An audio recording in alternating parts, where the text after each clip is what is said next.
Hey, what's going on, y'all? It's T. Lou back at it again, man. And I just want to kind of make this part two of the last video I made. Basically, just talking about, if you should have any regrets, if you got, if you're going to a smaller school, D3, D2, smaller school. I want to talk about the actual grind, though. The Hardin-Simmons grind. I mean, I'm gonna just use us as an example of smaller schools.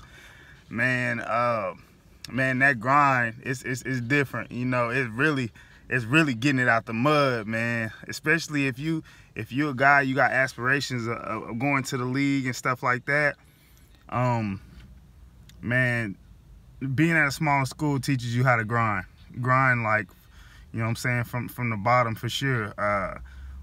And you don't get a lot of, like I said, it's harder to get opportunities and get looks, but that behind the scenes grind, getting up, we've had so many different formats in our off season, and they've all, translated to big success on the field for us and myself, especially. I think that our grind mode and our mentality and what Coach Burleson put in us, man, it just made the atmosphere so much, so much like a championship winning mentality.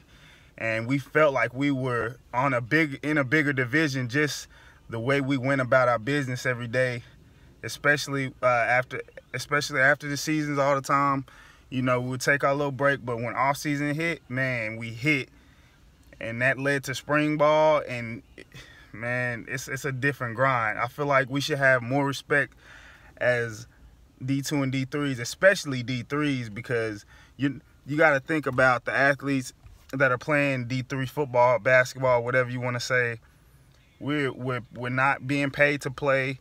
We're choosing to play off of just pure passion and want to. Some guys, like I said, got aspirations like myself to get to the league, and play professionally, but some guys don't. Some people, some girls and guys, they want to play on the next level just to extend their athletic career and have fun with it, and and be the best they can be, and get the most they can get out of it.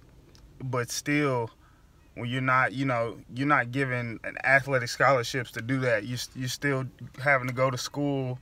You having obligations, for turning in your work, acing, getting good grades on exams, and just passing your classes, because it's the same thing. No pass, no play.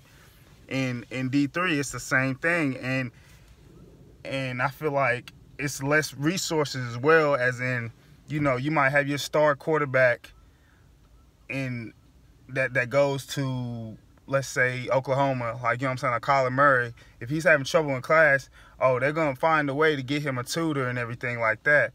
Well, you got where, you got guys in D3, I've played with guys that have just skimmed through,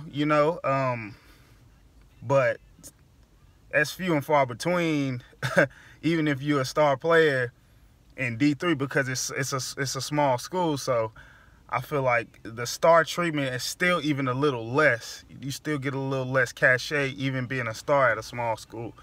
But then again, at the same time, when you're a star at a small school, you feel so much. It's a different atmosphere, because I don't know. It's kind of different. Like I said, if you like a Baker Mayfield, or you're a Kyler Murray, or you're a Heisman guy, of course, known around the world. But I feel like if you're a guy that comes from Abilene, if you were born in Abilene, you went to school in Abilene, then you went to college in Abilene, and you end up being a star player in Abilene, that feeling of being loved and beloved by friends and family and your peers in the city, it feel like you own that city, that whole city, and it's kind of powerful, I feel like. So I'm not from Abilene, but I'm just kind of speaking, from that experience, that small school, superstardom experience. And I feel like I wasn't I wasn't born in Abilene, but I took a liking into at least the atmosphere that Hardin Simmons gave me in Abilene. Like, Abilene's not just the funnest town in the world, but I learned and I've gained so much respect from my peers, to especially with me playing football, and I end up playing running track, and I got a couple track and field records up at Hardin Simmons. And so just becoming a legend at Hardin Simmons, and just being loved by by my peers and everything, that does wonders for me. And I feel like it could have happened at a bigger school, but I have no regrets of it happening at Hardin Simmons.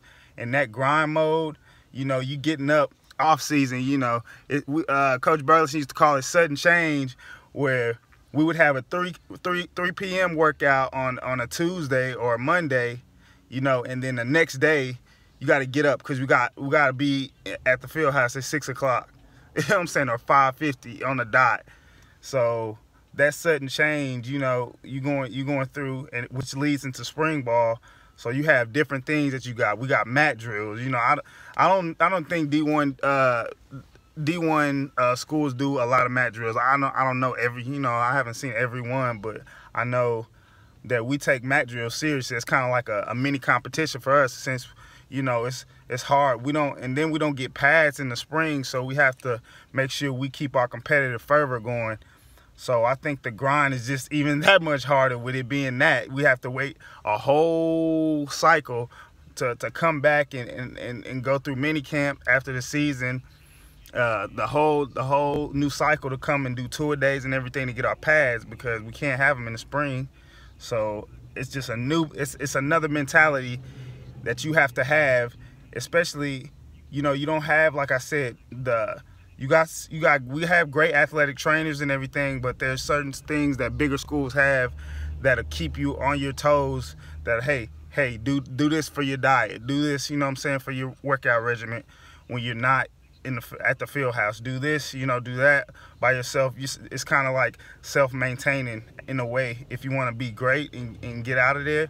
So I feel like if you're a great athlete and you have a great work ethic, and a guy's very skilled and he comes out of smaller school, I feel like they should get more looks, because obviously they grind, they have, the same skill set as a bigger school athlete, but I feel like more than likely are going to have more heart and grit because of what it took them to get there, and what they, what work they put in, which I'm not saying, all smaller school guys put in more work than larger school guys. I'm just saying, from my experience, I know I've played against and I've played with a lot of bigger school guys and professional league guys, and that's what separates me from them. I feel like I have more heart, than a lot of people that I play with, and I feel like that's gonna get me over the edge in my pursuit, in my career of playing pro ball. So that's what I want to, I want to touch on, and just let me know, comment, follow me at Team T. Lou Instagram, Twitter. Subscribe to the channel, check me out, give me suggestions on anything else y'all want me to post on.